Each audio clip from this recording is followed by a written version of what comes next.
Se há uma coisa que você tem absoluta certeza, é que o demônio jamais entrou e jamais entrará no seu coração. Jamais.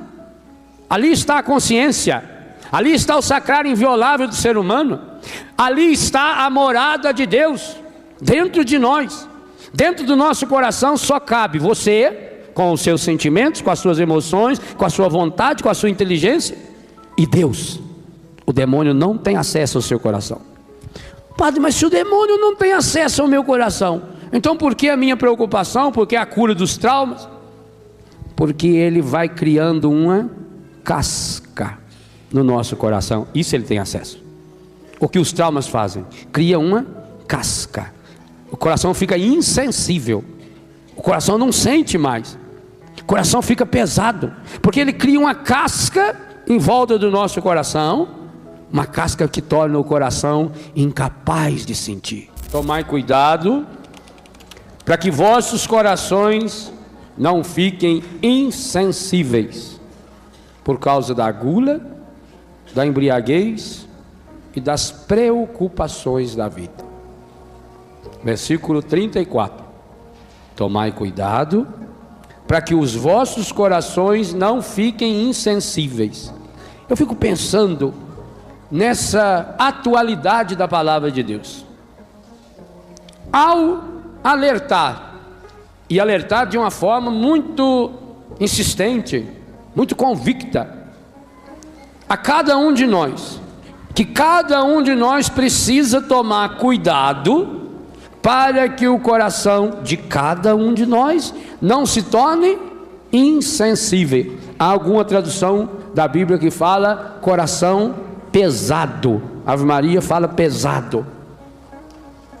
Se Jesus diz que é para tomar cuidado, para que o vosso coração não se torne, para o afim não, tomar cuidado, para que vossos corações não fiquem insensíveis, é óbvio que ele está aí já lembrando a possibilidade. O nosso coração corre o risco de se tornar insensível. O que é um coração insensível? É aquele que não sente, é aquele que perdeu.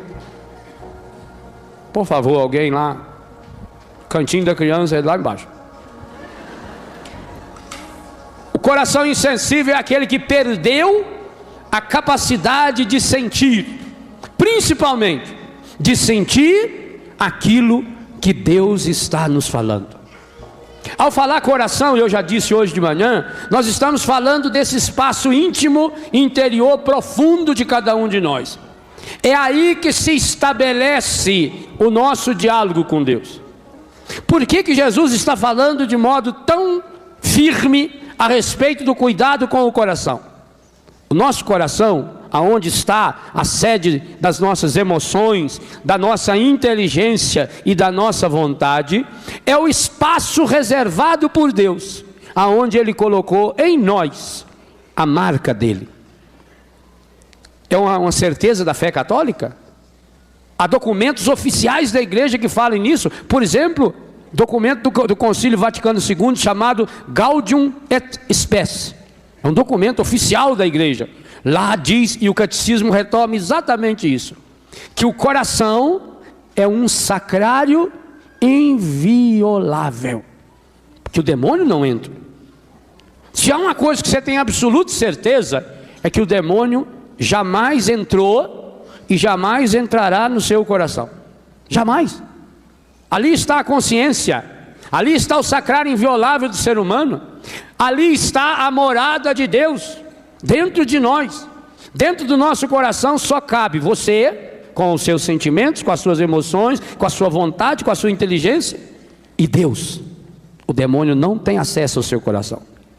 Padre, mas se o demônio não tem acesso ao meu coração, então por que a minha preocupação? Por que a cura dos traumas? Porque ele vai criando uma casca no nosso coração. Isso ele tem acesso. O que os traumas fazem? Cria uma casca. O coração fica insensível. O coração não sente mais. O coração fica pesado, porque ele cria uma casca em volta do nosso coração, Uma casca que torna o coração incapaz de sentir, de perder a comunicação com Deus, de perder a comunicação consigo mesmo, de perder a comunicação com as outras pessoas, de perder-se. E Jesus disse: há 3 coisas que levam a pessoa a ficar com o seu coração insensível. Quais são as 3 coisas do Evangelho de hoje? Gula, embriaguez e as preocupações com as coisas da vida, as preocupações excessivas. A primeira, a gula. Por que será que a gula leva a pessoa a perder a sensibilidade espiritual? Porque a gula tem a ver com a falta de autodomínio. O que é gula? A gula, na verdade, ela é um desequilíbrio afetivo. Porque gula não é eu comer enquanto eu preciso comer. Tem gente que precisa comer mais. Conforme a profissão que a pessoa trabalha, ela precisa comer mais. Por que você, quando você vai pregar retiro, por exemplo, no Nordeste, dependendo do hotel que a gente fica, eles oferecem o que eles chamam café da manhã nordestino. Café da manhã nordestino é um almoço. Vem ovo, vem cuscuz, vem batata doce cozida, mandioca, aipim, aliás, lá é macaxeira, né? Vem macaxeira. Gente, aquilo é uma mesa imensa. Mas por quê? Carne seca, acebolada, de manhã, é verdade. Porque o sertanejo sai de casa 3, 4 horas da manhã, e vai aguentar o calor do sol, ele vai ter que trabalhar muito, então ele precisa de uma comida forte. Mas a pessoa que faz serviço de escritório, se comer aquilo lá, né? Assina uns papezinhos lá, bate umas teclas no computador e come aquilo. Então a quantidade de comida que você come não tem a ver com a gula. Gula não significa pessoa que come muito. Jovem, por exemplo, jovem come muito. Quando você for um retiro para jovem, devia de cobrar sempre umas 15 vezes mais a taxa. Que jovem come, nossa senhora. Eu vejo pela minha casa. Lá em casa, por exemplo, aqui em Lorena, 82 pessoas. Tem que fazer lá uns 20, 25 quilos de macarrão. Eles comem, molecada joga bola, trabalha. Então, quantidade de comida não tem a ver com gula. Gula não tem nada a ver com quantidade. Quantidade de comida tem a ver com quanto que você precisa. O que é gula então? Gula é quando eu como a mais do que eu preciso comer. Isso é gula. Então, se o seu organismo precisa de um prato raso de comida no almoço e outro na janta, tudo que você comer a mais e fora de hora, as bolachinhas que eu falei hoje. A bolachinha é pecado contra a gula. Engraçado, não sei não. Eu acho que eu toquei num ponto. Eu estou notando umas reações. Eu acho que a bolachinha me parece que está sendo um pecado comunitário. Estou tendo essa impressão.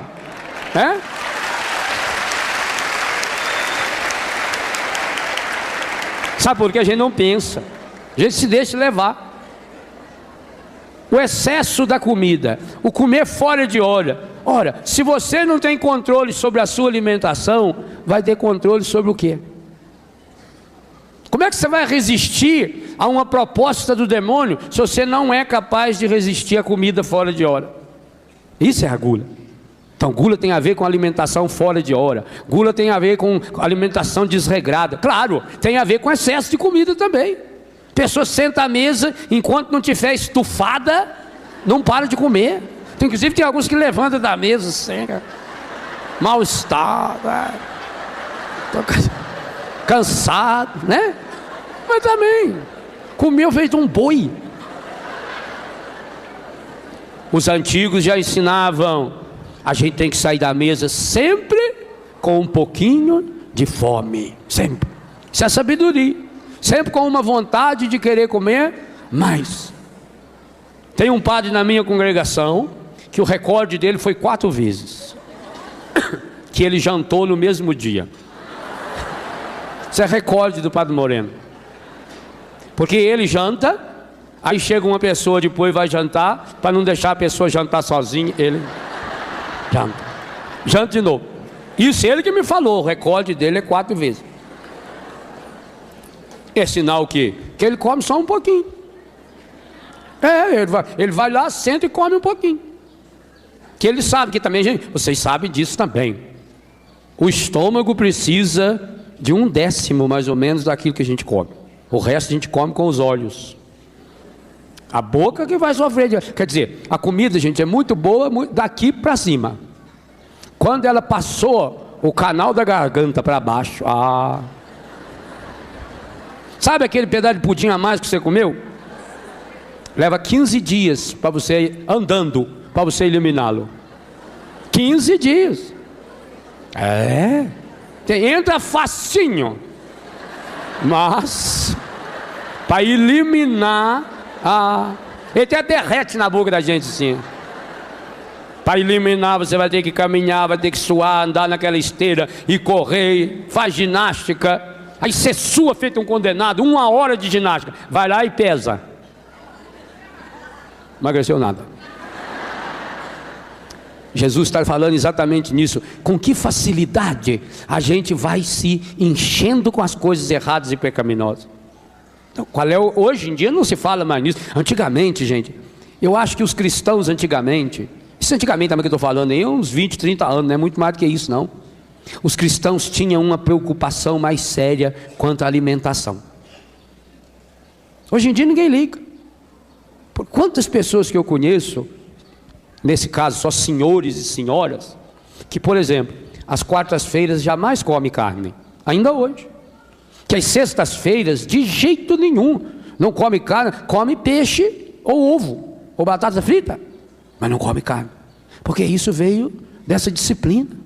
Quaresma era um período que dificilmente a pessoa punha um pedaço de carne, e obviamente botava um pedaço de carne na boca na quaresma se fosse um aniversário, alguma coisa. Se não fosse quarta e sexta é bobagem, esquece. Talvez no domingo, dia do Senhor, festivo, a pessoa tinha o controle. Hoje não, hoje come-se de tudo.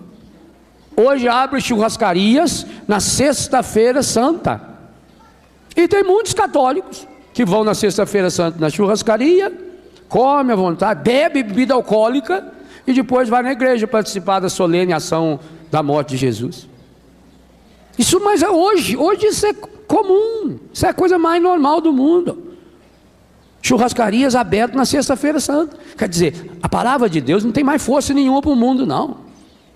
A palavra de Deus não tem mais peso na organização do mundo, não. Hoje se é dia santos, ou se é feriado, para o mundo não está nem aí. Inclusive o comércio. Muitos que se dizem cristãos abrem comércio hoje aos domingos, dia do Senhor.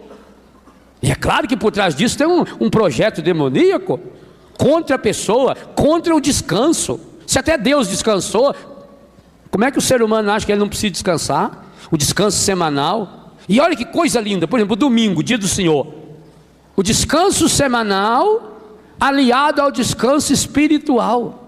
Olha como a igreja é sábia, como a palavra de Deus é sábia. A pessoa não trabalha, portanto descanso físico. É o dia que você vai sair e vai na igreja. Antes da igreja ser um lugar espiritual, é um lugar de encontro com as pessoas. Por isso que a gente tinha roupa de missa. Não que a missa precise da sua roupa, pois o Deus que a gente encontra na missa, a gente recebe dentro da boca, ele derrete dentro de nós, não está olhando para a nossa roupa. É por dentro. Chegou uma vez que eu fui para comprar um carro, e o carro branco era mais barato que o carro azul. Aí eu falei, então eu vou levar o branco. Disse, não, mas o azul é mais bonito. Disse, mas meu filho, eu vou andar dentro do carro. Eu não vou ver a cor do carro, não. A cor é para quem estiver de fora vendo. Então é preferível eu ficar andando no mais barato e olhar os outros carros. Aí eu olho a cor dos outros. Eu não vejo eu. Quando eu vejo o meu carro, eu estou fora dele. Qual é a utilidade de um carro ser fora dele? Tanto que meu carro é branco. Ué, é mais barato, por que eu vou pagar mais caro? Assim também a Eucaristia, você não se arruma por causa da Eucaristia, pois Jesus vai para dentro da gente. Sabe lá a roupa que você está usando? Então por que a gente se arruma? Faz a barba, as mulheres põem perfume, raspa o sovaco, põe uma roupinha ajeitada, arruma o cabelo. Tem uns que ficam lá 3 horas arrumando. Tem uns que tentam arrumar, mas não consegue. Porque, terceira dimensão, a missa, a igreja, o domingo é um encontro de irmãos, é um encontro social. Eu nunca esqueço das missas do Biguá. Por quê? Porque a gente ia no mínimo 1 hora, 2 horas antes, e ficava lá fora tudo conversando, as comadres, os compadres, as crianças brincando. E depois, se a missa acabava às 8, ninguém ia embora, ficava mais uma meia hora, o pessoal saía devagar, sem pressa, ficava proseando. Que coisa boa. Por quê? Porque é um encontro espiritual, é um descanso físico, mas é um encontro social, o verdadeiro encontro social. É aí que se estabelecem as relações, inclusive as relações econômicas. Era aí que se conversava sobre as plantações, sobre o problema do pasto, sobre o problema do gado. É aí que se trocava ideias, é aí que as mulheres trocavam as receitas, pela criatividade maravilhosa que elas tinham na cozinha. É aí que descobria alguém que estava precisando de alguém. É aí que alguém se oferecia, porque a comadre falava: nossa, essa semana, olha, o meu menino ficou doente, eu sofri, que foi uma coisa medonha, eu nem consegui terminar o meu serviço. A outra já vai dizer: mas a senhora falasse que eu ia lá, eu vou lá essa semana, eu ajudo a senhora. Quer dizer, cria-se um vínculo. A palavra de Deus é muito sábia, mas por causa dessa gula com as coisas materiais também, e as preocupações, o excesso dessas coisas, hoje então, católico, que abre a empresa dele aos domingos. Mas também eu já estou notando uma coisa: a maior parte desse povo não vai para frente não. Não vai. E não é praga não. Pode ver como é que muda. Por exemplo, shopping. Por que muda tanto os donos das lojas do shopping? Porque o sujeito, o sonho dele é pôr uma loja no shopping. Aí ele põe a loja no shopping, o sonho dele é tirar a loja de lá. Então o que ele tem que pagar de imposto para o dono do shopping é uma fortuna. É imposto, é taxa, e é isso, é aquilo. Tem a taxa de enfeite disso, a taxa de enfeite daquilo, a taxa da privada, a taxa taxa de tudo tem. Por fim fala: meu Deus, aonde que eu vim parar? Era o sonho, porque é status, né? Ah, vai abrir um shopping novo, eu vou pôr a minha loja lá no shopping. Isso é o status, a pessoa. Aí na hora é o bichinho do orgulho. Para todo mundo falar: ah, você tá com um espetáculo, poxa, trabalho, competência, roubalheira, isso aí não fala. Curioso de chegar lá. É engraçado, eu vejo que essas pessoas não vão para frente não. Sabe por que não vai para frente? Não é porque Deus castiga não, mas é porque não chega nessa pessoa a graça de Deus. Ela cria uma barreira. É isso que Jesus está dizendo: tomai cuidado, a fim de que o vosso coração, para que o vosso coração não se torne insensível. A casca que cria aqui no coração. A segunda coisa que faz esse processo: a embriaguez. E embriaguez na Bíblia, se você fizer um estudo da palavra traduzida aí por embriaguez, vai perceber que é um termo que se adapta a embriaguez no sentido da bebida, mas toda forma de dependência química. Cigarro está entre essa palavra embriaguez. A droga, maconha, cocaína, os remédios tomados por vício. Todo vício se encaixa aqui. Porque quantas e quantas pessoas hoje são viciadas em remédios, principalmente em antidepressivos. É uma pena. É uma pena. A medicina com certeza deve ver isso com uma tristeza. A medicina séria, porque tem muito médico aí também que não vale o nome que tem, em vez de ser caçado. Porque claro que é muito mais fácil eu receitar um remédio sem ir lá na causa do problema. Resolve o meu problema naquela hora, mas nós não vamos na causa do problema. Então a embriaguez significa tudo aquilo que nos entorpece. Eu colocaria dentro dessa embriaguez aí, inclusive o vício de ver televisão. No livro Famílias Restauradas, eu tenho um capítulo onde eu estou tentando ensinar aos pais a importância de como ver TV, e como os pais devem ensinar os filhos a ver TV. Porque a televisão vicia. A pessoa e tem muitos viciados. Tem pessoa tão viciada na televisão que ela liga a televisão até quando ela não vai assistir televisão. Sim, é viciado. Ela levanta, sai do quarto, passa na sala e liga a televisão. E vai para a cozinha. A televisão está ligada lá, falando sozinho lá na sala, coitado. Inclusive, fala educação, largar o Silvio Santos falando sozinho na sala. O Silvio Santos fala mesmo, você larga, ele vai falando, vai falando. É vício. Uma companhia para a gente. Uma companhia que entorpece, que leva a pessoa a fugir da sua realidade, que cria essa casca em torno do coração. Tudo que foi entorpecente, e eu já salientei, assim bem por cima, hoje de manhã, os estragos do alcoolismo, os estragos da bebida, os estragos da droga. Quantos filhos já chegaram para mim chorando, dizer: Padre, eu não queria mais cair na droga, o Senhor me ajuda, Padre. E você está impotente. O que eu posso fazer? Se eu tivesse o poder de enfiar a mão dentro da cabeça da pessoa, chegar lá no inconsciente do seu coração, tirar fora, lavar aquilo lá. Mas não. Aqui vem um mistério chamado mistério da iniquidade, que já está alastrado no mundo, como nós ouvimos bem o profeta Daniel nas leituras ao longo desses últimos dias, inclusive hoje. Já está estabelecido. É a força do mal. É a força do mal que já envolveu essa pessoa. E agora a libertação exige um longo processo. Meus irmãos, cura interior, e eu já preguei sobre isso quantas vezes, e já escrevi isso em vários dos meus livros. Cura interior não é fácil. Cura interior é um processo difícil. Cura interior exige a persistência. Aliás, é a tônica do evangelho dessa semana. Quem observou, desde terça-feira até hoje, a igreja só leu um capítulo do evangelho. Cada dia um pedacinho de Lucas, capítulo 21. Cada dia nós lemos um trechinho de Lucas. E qual é a tônica? Persistência, perseverança. Vai acontecer um monte de desgraça, diz Jesus. Desgraça que vai envolver o mundo inteiro. Mas vocês vão vencer. Levanta a cabeça. Aquele que perseverar até o fim será salvo. Não desista. Hoje o evangelho nos assemelha com Nossa Senhora. Que absurdo o final do evangelho de hoje. Por que você tem que tomar cuidado para que o seu coração não se torne insensível por causa da gula, por causa da embriaguez, e a terceira que eu não falei ainda, vou falar, as preocupações da vida. Para que você possa estar, que jeito? Última frase do evangelho. Está de pé diante do Filho do Homem.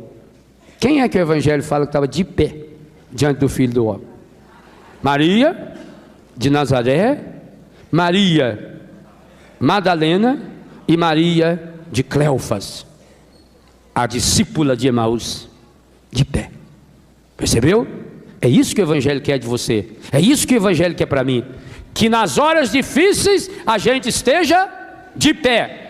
Essa é a grande vitória. Esse é o processo da cura interior. É nos levantar. Olha a oração que a igreja fez essa semana. Como é que começa a oração todo dia na missa? Levantai, ó Deus, o ânimo dos vossos filhos e filhas.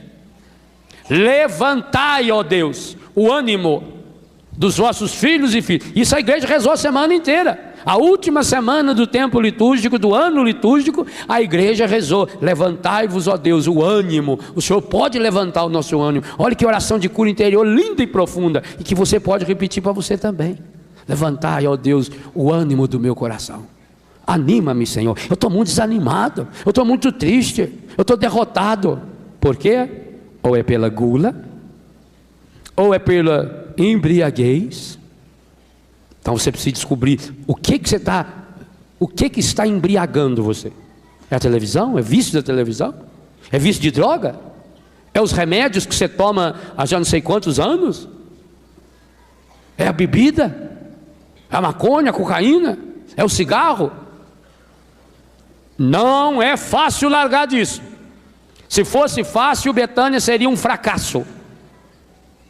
E nós temos filas em Betânia. Cada uma das nossas casas são filas de gente querendo entrar. E quantos dos que estão conosco já moraram conosco, saíram, recaíram, voltaram? Não é fácil. É dureza. Nós ainda temos, por uma graça especial de Deus, talvez por fazermos um trabalho todo espiritual, a tônica de Betânia é unicamente espiritual, nós ainda temos a graça de um índice de perseverança maravilhoso. Mas há clínicas por aí que trabalham na recuperação de drogados que não conseguem 2% de cura. 2%. E isso não estou falando só no Brasil, não. Estados Unidos, na Europa, 2%, alguns lugares 3%. Se nós temos lá 80%, 90%, é por quê? Porque nós trabalhamos a partir de uma premissa. Na verdade, nós nem trabalhamos, na verdade, nós ajudamos a pessoa a se encontrar com Deus. E a partir daí, estabelecer de fato uma força para a pessoa renunciar. Nós ensinamos alguns caminhos, mas a caminhada é a pessoa que vai ter que fazer. Então não é fácil. Não é à toa que Jesus diz não julgar. Por que não julgar? Porque quando você julga a aparência. Vamos tomar um exemplo recente, doloroso. Primeiro, causa nojo, revolta, principalmente do jeito que é noticiado na televisão. Aquele padre lá em Maranhão, São Luís do Maranhão, que foi preso com os moleques, 4 moleques, no motel. E agora as acusações todas de crianças, adolescentes, família. Eu não entendo muito como é que essas famílias não denunciou antes. Engraçado que só aparece a denúncia, depois da denúncia aí vem lá um rio de gente para denunciar. Mas talvez se essa pessoa tivesse denunciado antes, não teria chegado aonde chegou. Então, primeira coisa que quando você vê uma notícia dessa, você fica revoltado. Você tem nojo. Meu Deus, um padre da nossa igreja, vem uma indignação. Aí depois você fica olhando na fotografia do padre no jornal, o padre já está condenado com certeza. Você fica olhando para a fotografia do padre e fica pensando, meu Deus, o que levou esse coitado a fazer isso? Não sei se é porque eu trabalho com cura interior, eu sempre tento ir na causa. Quem sabe se ele não foi um menino lindo e maravilhoso, que também foi violentado? Nós não sabemos. Talvez até Deus o livre guarde por um padre. Nós não sabemos. Assim como ele fez isso, alguém não pode ter feito com ele. Ou o pai dele, ou um tio, ou um irmão mais velho. Quem sabe quando ele tinha 2, 3, 4, 5 anos, ele não foi barbarizado, sexualmente falando, usado como se fosse um homossexual, e não podia falar nada, porque era criança não adianta falar, ninguém acredita em criança. Quem sabe o que se passou no coração do menino, quando tinha lá 8 ou 9 anos, a mãe dele levava ele na igreja para se confessar.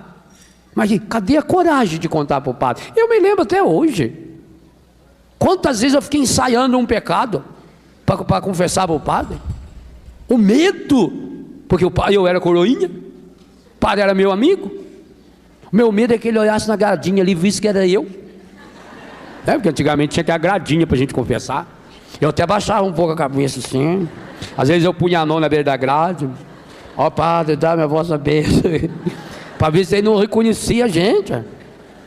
É duro, para criança é duro demais, e eram uns pecadinhos. Então, você tem que pensar em você também quando você era criança, tudo que você passou. Agora imagina um menino desse violentado sexualmente. Que coragem. Não fala. Então, não confessa por medo.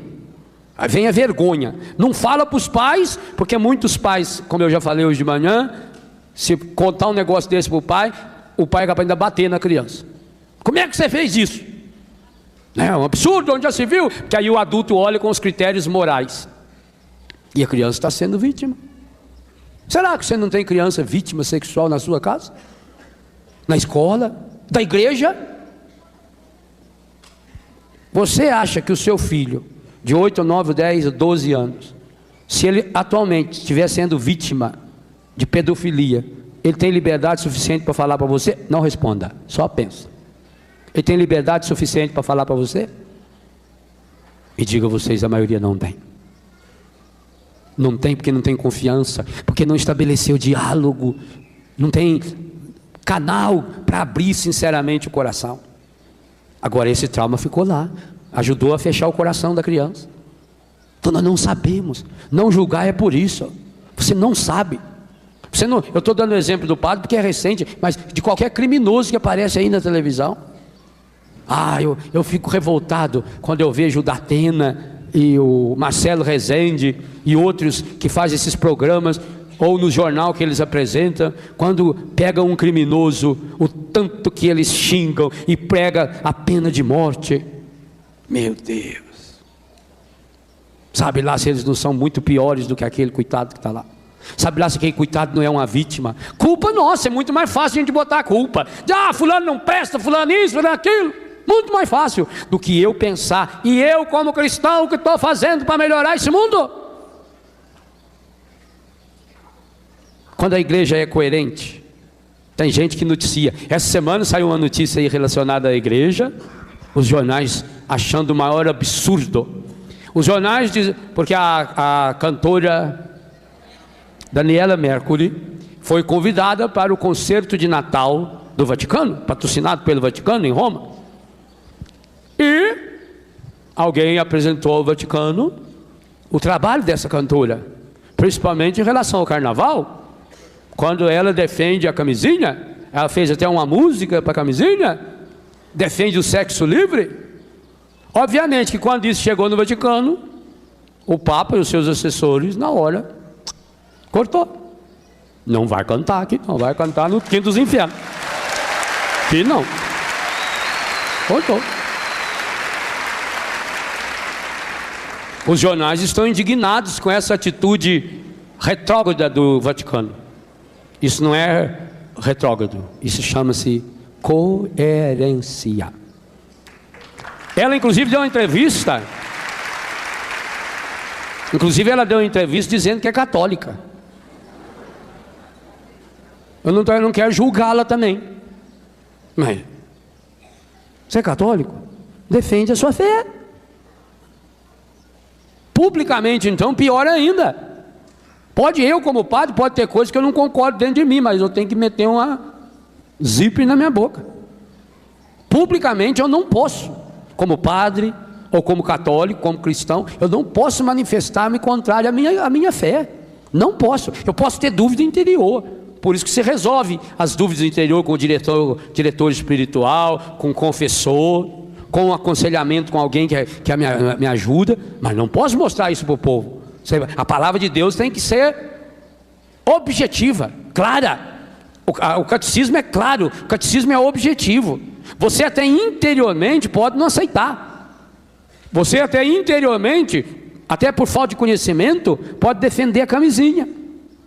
Porque do jeito que a televisão fala, seria um absurdo. Eu também já pensei nisso, até escrevi no livro Viver com HIV, e escrevi também no site de Betânia uma reflexão sobre a camisinha. Porque a princípio eu fiquei pensando, mas meu Deus, se vai evitar uma doença, por que é pecado usar? Eu pego um caso de uma pessoa que já tem a enfermidade, por exemplo, vai passar, descobre o marido e ele tem uma enfermidade sexualmente transmissível, já tem, a mulher não tem, então a lógica, usa a camisinha.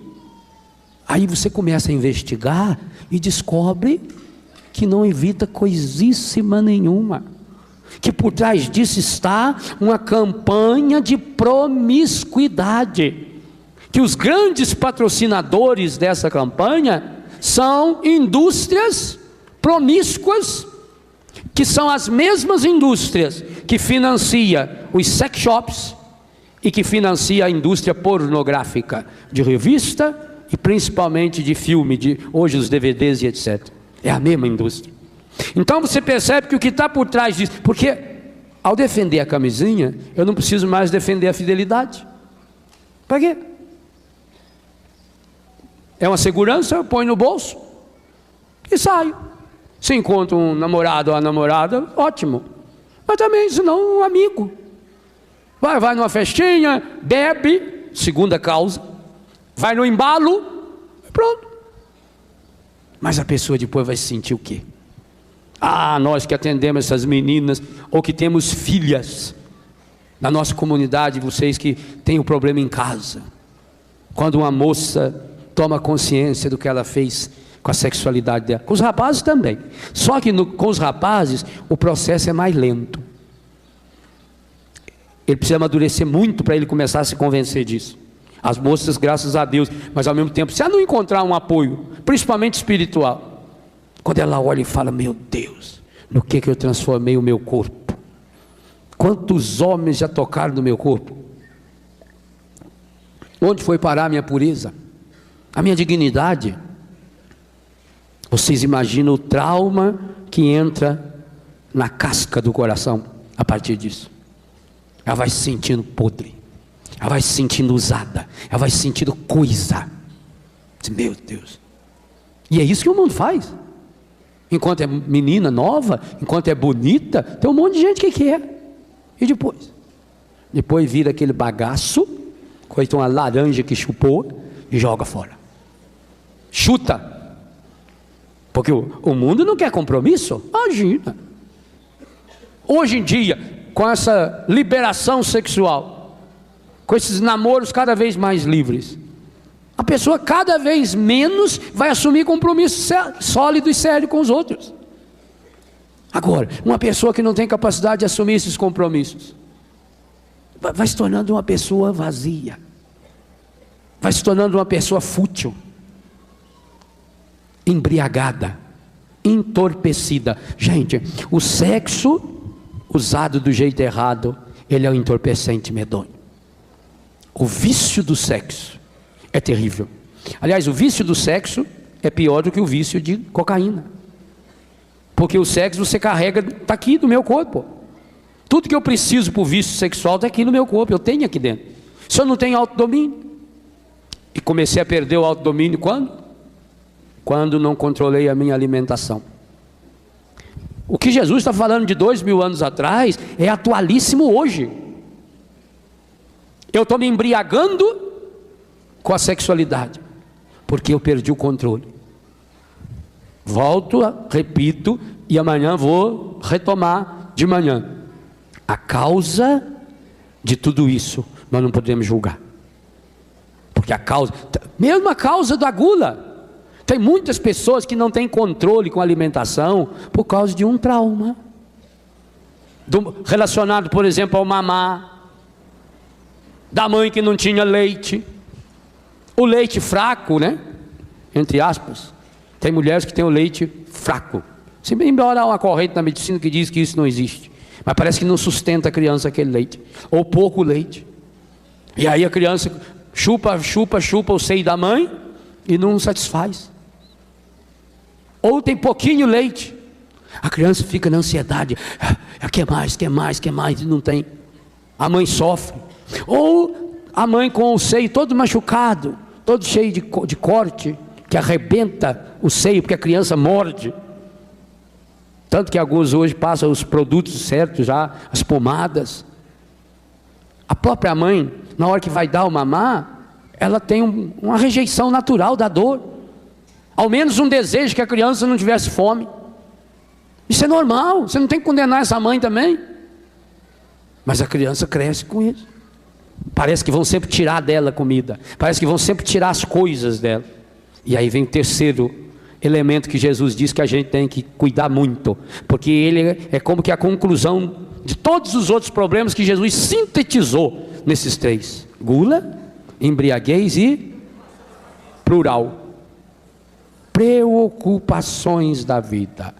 É por isso que Jesus ensinava no Sermão da Montanha: não vos preocupeis. A preocupação gera agitação, a preocupação gera insegurança, a preocupação gera ansiedade. Meu irmão, minha irmã, não adianta nada você estar aqui preocupado, pensando antecipadamente, ocupando-se com um problema que você vai ter que resolver segunda-feira, terça-feira, quinta-feira. Ah, meu Deus, não quero nem pensar na hora que eu chegar em casa. Ótimo, não pense. Porque o que vai adiantar você ficar pensando? Nada. Até porque, quantas vezes você se decepciona com isso? Você pensa, queima pestana, e quando chega lá, o problema já está resolvido. Entrega na mão de Deus. Quebra essa casca do coração. Isso só você pode fazer. O grande trabalho nosso na cura dos traumas é quebrar a casca que envolve o nosso coração. Porque quando eu quebrei a casca, a sintonia com Deus fica livre. Aí você enxerga com os olhos de Deus. Aí você sente com o coração de Deus. Aí você ama com o amor de Deus. Mas fora isso você vai ficar angustiado, você vai ficar pensativo, você vai aumentar a ansiedade. A preocupação gera nova ansiedade, a ansiedade gera preocupação. Vai ficando um círculo vicioso. Você vai se tornando essa pessoa pesada, essa pessoa angustiada. E aí, olha para as coisas com a cabeça baixa. Por isso, levantar a cabeça. Levantai, o Senhor, o ânimo dos vossos filhos e filhas. Por isso Jesus dizia no Evangelho dessa semana: quando todas essas coisas estiverem acontecendo, essa é a hora. Levantai-vos, erguei vossa cabeça. O pecado e os traumas faz a gente olhar para baixo. E quando você olha para baixo, o que você enxerga? É igual essas pessoas tímidas. Pessoa tímida, na tenda às vezes leva um meio tímido. Meu Deus do céu. Vontade de sair da minha cadeira e lá dar um sufocão na pessoa. O que foi fazer na televisão? Então não duvidei. Já fica a cabeça baixa lá, falando: ah, porque é isso e aquilo. Mas você acha isso, aquilo e tal? Eu acho, Senhor. Misericórdia. Ah, se a gente pudesse na hora chamar outro, né? Mas aí você vê a caridade, e você tem que rir ainda e fingir que está gostando. Cara, você sabe que o povo tudo já mudou de canal, já estão tudo na Hebe. Ah, é verdade. Já foram tudo ver a Hebe. E eu estou lá, sabendo que a audiência é eu, mamãe, graças a Deus, mamãe não me decepciona. Ela dorme, né? Ela dorme lá comigo, né? Vendo. Mas mamãe eu sei que está lá. E ninguém mais. E a pessoa: Miguel, levanta a cabeça. Você também. Você está com um problema muito sério para resolver? Levanta a cabeça. Se ajeita. Levanta. Se apruma. Que aí você tem ao menos a disposição interior para resolver o problema. Quando você baixa a cabeça e fica: ah, meu filho, fisicamente falando, o seu organismo obedece você. Por que a gente lava a cara cedo quando levanta? Muitos tomam banho, mas quem não toma banho, no mínimo lava a cara, para tirar as remelas aqui dos olhos assim. É bom que faça isso. E também é bom escovar o dente, porque aquele bafo que a pessoa... Mas você lava o rosto, é para isso só, para levantar. Levanta. A cabeça baixada é sinal de cansaço, né? A pessoa vai indo, aí começa a babar. Levanta a cabeça. Pruma, vamos. Vai dar certo. Nós vamos conseguir. Nós somos um povo de vencedor. Que palavra linda, a última palavra oficial da igreja no ano litúrgico que se encerra hoje. Força, ânimo. Você vai ter que estar de pé diante do Senhor. É isso? Não essas atitudes para baixo. Ânimo. Essa é a palavra para mim e para você. Que coisa maravilhosa. Eu quero, Senhor. Eu quero, Senhor. Espírito Santo, venha ao encontro da minha fraqueza e levanta-me. Espírito Santo, coloca-me hoje de pé diante de Jesus. Eu sei que eu não mereço. Eu sei que eu tenho pecados, fraquezas, limitações, mas eu sei também que a graça de Deus que está em mim é infinitamente maior do que todos os meus pecados. Que a graça de Deus que está em mim é infinitamente maior que todos os meus vícios. Que a graça de Deus que está em mim é infinitamente maior do que todos os meus traumas. Sim, Senhor, não é com orgulho, não é por vaidade, não é por prepotência que eu estou pedindo essa graça de me colocar de pé, de levantar a minha cabeça, de colocar-me inteiro na Tua presença, mas é porque eu estou tomando posse da Sua palavra, eu estou tomando posse da graça, eu estou tomando posse da certeza de que a Sua graça em minha vida é infinitamente maior do que todos os meus traumas, do que todos os meus pecados, do que todos os meus vícios, do que todas as coisas negativas que já fizeram ou que eu já fiz. Eu me coloco hoje de pé, Senhor, na Sua presença, para acolher a força do Teu Espírito, sarando, curando, libertando, restaurando o meu coração. Por isso eu convido você a colocar sobre o altar, agora, juntamente com o pão e o vinho, o seu coração, sua vida, sua história, para que tudo aquilo que você trouxe no seu coração e na sua alma nesse acampamento seja tocado, seja restaurado, seja renovado pela graça de Deus.